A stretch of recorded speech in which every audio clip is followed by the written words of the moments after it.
చాలామంది ఆనందానికి దూరంగా ఉంటున్నామంటారు.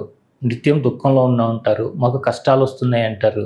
అసలు ఈ దుఃఖం అనేది ఎక్కడ ప్రారంభమవుతుంది మనిషికి? దీనికి గల కారణం ఏంటి? అసలు ఆనందం అంటే ఏంటి? సంతోషం అంటే ఏంటి? ఈ బాధ అనేది మన శారీరకానికి సంబంధించిందా? మానసికానికి సంబంధించిందా? దాన్ని ఎట్లా మనం రిమూవ్ చేసుకోవాలమ్మా? మంచి ప్రశ్న అండి. యాక్చువల్‌గా నా గోలే మన physical, emotional and spiritual healthiness కోసం అన్నమాట. మనము మనల్ని తెలుసుకున్నప్పుడే మనకు అసలైన సంతోషం వస్తుంది. అది ఎక్కడో మనం వెదుక్కోనక్కర్లేదు. మన సెల్ఫ్‌ని మనం తెలుసుకొని, మనం ఇతరులకు ఇవ్వగలిగేది అదొకటే. బయట నుంచి మనం తెచ్చుకోవడానికి ఏమీ లేదు. రమణ మహర్షి గారు అన్నట్టు హూ యామ్ ఐ? ఫస్ట్ నేను తెలుసుకుంటే అప్పుడు మనం వికసిస్తామన్నమాట.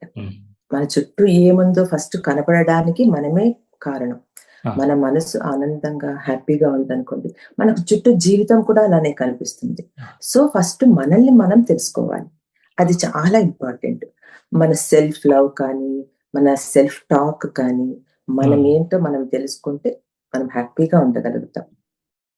అంటే అమ్మ ఇప్పుడు ఈ కారణాలు ఎక్కువగా సొసైటీ నుంచి ప్రెజర్ తీసుకోవడంలో వస్తుందా?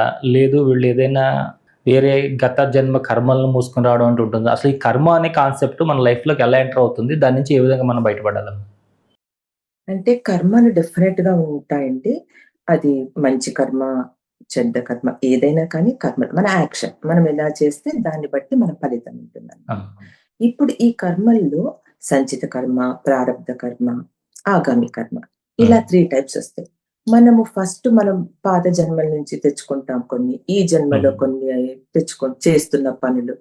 ఇప్పుడు మనకు నెక్స్ట్ జనరేషన్‌కి మనం ఇవి క్యారీ చేస్తామన్నమాట. సో మనం చేసే ప్రతి పని కూడా మనం ధ్యాస పెట్టి, మనం ఆలోచించి చేస్తే మనం మంచి కర్మలే చేస్తాం. సో దాంట్లో డౌట్ ఏమీ లేదు. సో మనం చెడ్డ కర్మలని తీసుకుంటాము. మంచి కర్మలను కూడా తీసుకుంటాం. కర్మ అనేటప్పటికి అది చెడ్డనే అని మాత్రం ఆలోచించుకోకండి. కర్మలు 2 ఉంటాయి. మంచి కర్మ, చెడ్డ కర్మ. సో మనం రెండిటిని క్యారీ చేస్తాం. సో మనకు పోయిన జన్మలో మనం ఏం చేసామో మనకు తెలియదు. కానీ ఇప్పుడు మనం ఏం చేస్తున్నామో మనం తెలుసుకొని, దాన్ని బట్టి మనం ఫ్యూచర్‌ని మనం డిసైడ్ చేసుకుంటాం. మనం ఇప్పుడు చేసే మంచి పనుల వల్ల కొన్ని మన పాత కర్మలు కూడా సమసిపోయే ఛాన్సెస్ ఉంటాయి మనకు. సో ఎప్పుడు కూడా కొంచెం మైండ్‌ఫుల్‌గా మనం చేసే ప్రతి పని ఒక మంచి కర్మ కిందే వస్తుంది. గతంలో మనం చేసిన కర్మలు ఖచ్చితంగా అనుభవించాల్సిందే అంటాం గదా! మరి అలాంటప్పుడు ఈ మార్గంలో ఏం ఉపయోగపడుతుంది? ఎలాగైనా కర్మను అనుభవించేదే గదా! అదే. ఎలాగైనా కర్మ అనుభవించాల్సిందే. ఆ కర్మని మనం తగ్గించుకునే ప్రయత్నం ఈ జన్మలో మనం చేస్తాం. మనము పుట్టిన దగ్గర నుంచి మనం చావు అవి 2 మన చేతిలో లేనివి. ఈ మధ్యలో ఉన్నదంతా మన చేతిలోనే. మనం ఎలా ఉండాలి అనుకుంటామో అలా ఉండొచ్చు. హ్యాపీగా ఉండాలి అని అనుకుంటే హ్యాపీగా ఉంటాం. లేదు నేనెప్పుడు బాధపడుతూనే ఉంటాను అనుకునే వాళ్ళు అలా డిసైడ్ అయితే అలానే ఉంటారు. సో మన పాత కర్మలని మనం చేంజ్ చేసుకోవాలంటే మొత్తానికి మనం చేంజ్ చేసుకోలేము. మనం అనుభవించాల్సిందే. ఆ అనుభవంలో కూడా మనము హ్యాపీగా అనుభవించి మనం ఇప్పుడు మంచి కర్మల వల్ల దాన్ని కొంచెం తగ్గించుకోవచ్చు. ఓకే. మనం ఇప్పుడు మంచి కర్మలు చేశామంటే మనకు ఫ్యూచర్ అంతా మంచిగానే జరుగుతుంది. సో కర్మలనేవి చాలా ఇంపార్టెంట్. మనం చేసే ప్రతి యాక్షన్ ఒక కర్మ అన్నమాట. అంటే ఎలా వచ్చారమ్మా మీరు? అసలు ఏంటి మీరు? ఎక్కడ మీ లైఫ్ ఈ స్పిరిచువల్ జర్నీ స్టార్ట్ అయింది? దీనిలోకి రావడానికి మిమ్మల్ని ప్రేరేపించినటువంటి సంఘటనలేంటి? నేను యాక్చువల్‌గా మాది ముందు నుంచి కొంచెం అంటే స్పిరిచువల్ వేలో ఉన్న ఫ్యామిలీనే. మా వారు నరేష్ కుమార్ గారు ఆయనొచ్చి బాబాని చాలా నమ్మేవారనమాట. ఆయన ఒక చిన్న బుక్ కూడా రాశారండి. నేను మీకు అది చూపిస్తాను. ఆయన రిటైర్డ్ డిప్యూటీ కమిషనర్ అన్నమాట. రిటైర్డ్. ఇది బాబా సచ్చరిత్రని 13 చాప్టర్స్‌ని చిన్నగా చేసి రాశారనమాట. కన్సైజ్ బుక్ లాగా. అంటే మనం డైలీ చదువుకోవడానికి ఉపయోగపడేటట్టు. మనం పెద్ద చాప్టర్స్ చదవలేం కాబట్టి దాన్ని చిన్నగా చేసి ఇంగ్లీష్‌లో రాశారు. 2012లో రాశారు ఈ బుక్. కానీ 2017లో ఆయన పోయారండి. సో నాకు అంతకు ముందు ఒక 2001 నుంచి 2022 వరకు ఒక బొటిక్ ఉండేది. హ్మ్. అది నా ప్యాషన్. హ్మ్. ఓకే. 21 ఇయర్స్ నడిపాను. సో, 17లో నాకు జరిగిన ఈ ఏమంటారు? ఈ పరిణామం అనేది తట్టుకోలేనిదనమాట. హ్మ్. దాంతో 2022 వరకు లాగగలిగాను. హ్మ్. తర్వాత ఆపేశాను.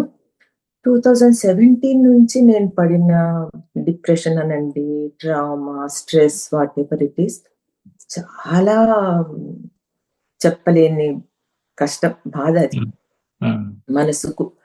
సమ్‌హౌ ముందు నుంచి కూడా కొంచెం ఈ స్పిరిచ్యువల్ వేలో ఉన్నా కూడా హ్మ్. నాకే ఎందుకు జరిగింది? బాబా నాకెందుకు ఇలా చేశారు? అనే మదనం ఉంటుంది చూసారా? అది చాలా తీవ్రంగా అయిపోయింది. ఓకే. చాలా నాకు ముందు నుంచి కూడా అంటే మెడిటేషన్ అని, యోగా అని, బ్రీతింగ్ అని అవన్నీ రొటీన్‌గా జరుగుతున్నవే మనకింట్లో. హ్మ్.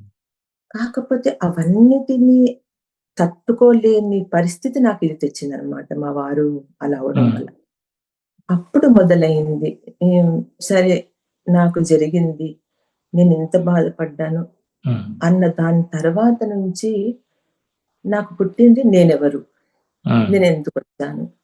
నేనింత పడిన బాధలు మిగతా వాళ్ళు పడకుండా ఎలా తొందరగా బయటికి రాగలగాలి? హ్మ్. అది నా ఎయిమ్. నా అవును. ఇంటెన్షన్ అది. తప్పవు, మనం మనుషులం కాబట్టి మనకు కష్ట సుఖాలు తప్పవు. అవునండి. బట్ వచ్చిన దాన్ని ఎలా నిలదొక్కుకోవాలి? ఎంత మాత్రం మన చేతిలో ఉంది దీన్ని నిలదొక్కుకోవడానికి అనే ఆ ఇంటెన్షన్‌తో నేనిలా స్టార్ట్ అయింది నాది. అంటే ఎక్కడ అట్లా మీ రియలైజేషన్‌కి కారణమైంది ఏంటి? ఇది ఏ మార్గాన్ని పట్టుకొని మీరు దీని నుంచి బయటకు పడ్డారు? ఏ సాధనాలను మీరు ఉపయోగించుకున్నారు? నేను ఫస్టు మెడిటేషన్ అండి. హ్మ్. నేను హార్ట్‌ఫుల్‌నెస్ కన్హా శాంతివనం దాజీ గారి మెడిటేషన్‌లో నేను హ్మ్. జాయిన్ అయ్యాను. హ్మ్. తర్వాత బ్రెత్ వర్క్ నేర్చుకున్నాననమాట. డాక్టర్ హ్మ్. అశోక్ భట్ గారని హ్మ్. ఆయన హిమాలయన్ గురు పరంపర వాళ్ళ దగ్గర నేర్చుకున్న వాళ్ళకి ఆ హ్మ్. బ్రెత్ వర్క్ నేర్చుకున్నా. నాకు మెయిన్ మెడిటేషన్, నా బ్రెత్ వర్క్ నన్ను బయట పడేసినాయండి. నన్ను ఆ! నేను తెలుసుకోగలిగినది దాంట్లో నుంచి అనమాట. హ్మ్. హ్మ్. సో, ఆ బయటపడిన తర్వాత నన్ను నేను హీల్ చేసుకున్న తర్వాత నెక్స్ట్ నాదేంటి హ్మ్. అనే దాని వల్ల ఈ హోపోనోపోనో ద్వారా హ్మ్. అలా అందరికి కొంచెం ట్రీట్ చేసుకుంటూ అలా హ్మ్. వస్తున్నాననమాట. హ్మ్. మెయిన్ థింగ్ ఏంటంటేనండి, రోజు మనకు మనం టైం ఇచ్చుకోవాలి. హ్మ్. అది మార్నింగ్ కానీ, నైట్ కానీ. మార్నింగ్ అయితే నేను అందరికి అదే సజెస్ట్ చేస్తాను. హ్మ్. మార్నింగ్ మీకు మనకు మనం ఒక half an hour to 1 hour spend చేశామంటే, మనం ఏంటి అని మనకు అర్థమైతుంది. హ్మ్. మనం లోపలికెళ్ళాలి. మన బయట ప్రపంచంతో మనకు సంబంధం ఉన్నా, హ్మ్. ఫస్ట్ మనది మనం తెలుసుకోవాలి.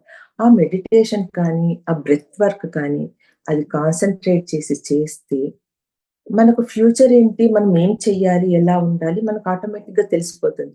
అది హ్మ్. దారి చూపిస్తుంది మనకు. మనం ఎవరినో అడగక్కర్లేదు. హ్మ్. మనల్ని మనం నమ్ముకొని, మన సెల్ఫ్ దాంతో మనం వెళ్ళామంటే, హ్మ్. మన దారి దొరుకుతుంది. అంటే ఈ బ్రెత్ వర్క్ మీరన్నది ఏదైతే ఉన్నదో, అంటే ఏదైనా ఒకటి 2 చెప్పగలుగుతారా? మాకేదైనా ముద్రలు అట్లా ఏదన్నా? అంటే మెయిన్‌గానండి అనులోమ్, విలోమ్ కానీ, భ్రమరి హ్మ్. కానీ అన్నీ కొంచెం కొంచెం మనం చేసుకుంటూ ఉండాలి. ఆ! నేనెక్కువ భ్రమరి ప్రాణాయామం చేసుకుంటానండి. మ అనులోమ్, ఓకే. విలోమ్ చేసుకుంటాను. సో, హ్మ్. దానివల్ల ఏంటవుతుందంటే కాన్సంట్రేషన్ పెరుగుతుంది. హ్మ్. మనకు ఫోకస్ పెరుగుతుంది. హ్మ్. మనం ఏంటి అనేది మనకు క్లారిటీ వస్తుంది. సో, ఆ! ఆ బ్రెత్ వర్క్ చేసుకోవడం చాలా ఇంపార్టెంట్ మనం. రోజు ఇదొక అంటే ఒక ప్రాసెస్ ఇది. మనం హ్మ్. మార్నింగ్ లేచాం, కొంచెం సేపు మెడిటేషన్, హ్మ్. కొంచెం బ్రెత్ వర్క్, హ్మ్. యోగా, ఎక్సర్‌సైజ్ వీటితో మన ఆ రోజంతా ఇంకా పాజిటివ్‌గా మన మైండ్ సెట్ మారిపోతుంది. అవును. అంతా మన మైండ్ సెట్టే. మనలో హ్మ్. ఏదైనా కానీ మన హ్మ్. సబ్‌కాన్షియస్ మైండ్‌లో మనం ఏమి చూస్తామో అదే మనకు జరుగుతుంది. హ్మ్. సో, అవి చాలా ఇంపార్టెంట్. అవందరూ చేసుకోవాలి అనే సజెస్ట్ చేస్తాను నేను. అవును.